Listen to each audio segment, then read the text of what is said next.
ओम नमो देव्यै महादेव्यै शिवाय सततं नमः. नमः प्रकृते भद्राय नियता प्रणता स्मतां. सर्व मंगल मांगल्ये शिवे सर्वार्थ साधिके शरण्ये त्र्यंबके गौरी नारायणी नमोस्तुते. ओम श्री देवी महात्म्य अध्याय 10. श्री गणेशाय नमः. श्री देव्ये नमः. नमो श्री देवी भवानी अखिल जगत्त्रयाची जननी. हरिहर ब्रह्मादिका लागुनी इच्छा मात्रे वर्तविसी आणि सृष्टीचा दुर्गम चालविसी अनुक्रम. त्या तुझ माझे प्रणाम जगन्माते सर्वदा. असो पूर्वाध्यायी कथन श्री महासरस्वतीचे आख्यान. त्या ते निशुंभाचे मरण श्रोते असे निवेदिले. आता पुढील या इतिहासा श्रोते हो सादर तुम्ही परिसा. कमल पुष्प सुवासी जैसा भ्रमर लुब्ध होतसे. मेधा ऋषी होय सांगता म्हणे एकाग्र ऐकेगा सुरथा. निशुंभ रणी पडला असता क्रोध नावरे शुंभासी. सर सैन्य बंधू पडला पाहून बोलता झाला तेव्हा वचन. दुष्टे बलावले पे करून दुर्गे गर्व करू नको. अन्य शक्तीच्या बळे बहुत तू युद्ध करीसी अद्भुत. त्यांच्या योगे मान निश्चित पावसी हे तुझ योग्य नव्हे. देवी बोलती झाली ते असी मी एकची आहे परियेसी. मज वाचून तू दुसऱ्यांशी कैसा अपहासी अज्ञाना. अन्य ज्या ज्या शक्ती पाही ते ते माझेची रूप असे सर्वही. दुष्टा सावध पाहे लवलाही शक्ती प्रवेश मत्स्वरूपी. इतक्यात सर्व शक्ती जाण ब्रह्मशक्ती आदी करून देवी शरीरी झाल्या लीन. एकटी अंबिका राहिली. ती शुंभासी म्हणे माझी विभूती अनेक मत स्वरूपे असती. त्या सर्व माझ्या ठाई निश्चिती लय पावल्या निर्धारे. आता मी एकटी आहे रणी तरी युद्ध करावे स्थिर होऊनी. ऋषी म्हणे सुरथा लागून युद्ध तेव्हा प्रवर्तले. देवी आणि शुंभासुराचे युद्ध मांडले उभयतांचे. अति घोर युद्ध ते साचे. देव दैत्य पाहती तीक्ष्ण शरांचे वर्षाव टाकीती शस्त्रास्त्रे सर्व. अंबिका शुंभाचे अभिनव घोर युद्ध मांडले. ते सर्व दुर्धर बहुत. ते युद्ध दुर्धर बहुत सर्व लोक भय पावत.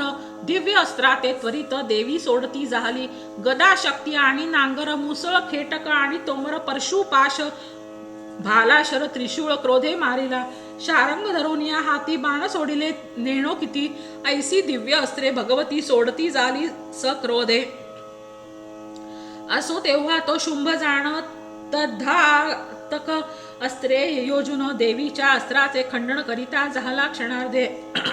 त्यानंतर शुंभासुर करिता झाला संग्राम घोर. अनेक शस्त्रास्त्रे दुर्धर देवीवरी सोडली. त्याच्या शस्त्रास्त्रांचा सत्वरी नाश इच्छोनी परमेश्वरी उग्र हुंकार करी उग्र हुंकार उच्चार करी तेणे नाशिले सर्वाते. शुंभ सोडून शतशर झाकण केले देवीवर. देवीने बाण मारून सत्वर धनुष्य त्यांचे छेदिले. धनुष्य छेदिले असता जाण दैत्येंद्र धावला शक्ती घेऊन. देवीने चक्राते सोडून शक्ती छेदून पाडिली. त्यानंतर शुंभासुर खड्ग घेतसे तीव्रधार. शतचंद्र दिवाकर रेखिले असती जयावरी. ऐशी तो तरवार देवीसी मारिता जाहला निश्चयेसी. देवीने शर सोडोनी वेगेसी खड्ग छेदूनी पाडिला. आणखीही सोडोनी शर चर्म छेदूनी केले चूर. सूर्याचे किरण जयावर झळके ढाल तेणे ती. पुन्हा देवीने सोडून बाण अश्वसारथी मारिले जाण. तयांचे धनुष्य ही छेदून टाकीती झाली क्षणमात्रे. शुंभ क्रोधासी पावला मुदगर घेऊन धाविनला. देवीने बाण सोडून वहिला मुदगर छेदिला क्षणमात्रे. तथापि तो शुंभ दैत्य मुष्टी वळवून धावला त्वरित. केला अति निष्ठुर आघात देवी हृदयी तत्काळ. तेव्हा देवीने तलप्रहार उरावरी मारिला सत्वर. दैत्य पडला धरणीवर हाहाकार पैजाहला. तो दैत्यराज अति दारुण पुन्हा उठला न लागता क्षण. सवेची करुणी उड्डाण देवी उचलवणी घेतली. देवी ते नेऊनी आकाशी शुंभ मारू पाहे तियेसी.